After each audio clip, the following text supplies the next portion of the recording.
தென்னை மரம் தமிழ்நாட்டில் நிறைய இருக்குது, கேரளாவிலையும் நிறைய இருக்குது. இந்த கல்லை இங்கே உற்பத்தி பண்ணி நம்ம வெளி மாநிலத்துக்கு வெளிநாட்டுக்கு எல்லாம் கூட அனுப்பலாம். அது வந்து மிகப்பெரிய பிஸ்னஸ் ஆகும். அதுக்குண்டான ப்ராசஸ்ஸு, கல் கேடு வராமல் கொண்டு போகிற ப்ராசஸ் எல்லாம் பண்ணால் கண்டிப்பாக வந்து அது பெரிய பிஸ்னஸ் ஆகும். ஆனால் அதுக்கு வந்து இங்கே அரசியலமைப்பு சட்டம் ஒத்துழைக்கிறது இல்லை.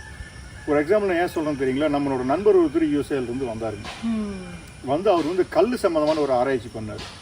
கல்லை வந்து இங்கிருந்து பேக் பண்ணி அமெரிக்காவுக்கு கொண்டு போக முடியுமா அப்படின்னு ஒரு ஆராய்ச்சி பண்ணுறதுக்காக வந்து அது சில அந்த கல்லை வந்து இங்கிருந்து கல்லை வந்து நீங்கள் வந்து ஃபுல் பேக்கிங் பண்ண முடியாது. அதுக்கு ஒரு ஏர் சர்க்குலேஷன் வேணும்.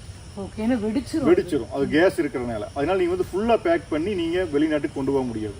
ஸோ அது மாதிரி அதை வேற ஒரு ப்ராசஸ் பண்ணி இங்கிருந்து வெளிநாட்டுக்கு கொண்டு போகிறதுக்கெல்லாம் அவர் ட்ரை பண்ணி இங்கெல்லாம் கவர்மெண்ட் வந்து அந்த அப்படி ஒரு அரசியலமைப்பு கல்லை வெளிநாட்டுக்கு எக்ஸ்போர்ட் பண்ணக்கூடிய ஒரு சட்டமே இங்கே இல்லை.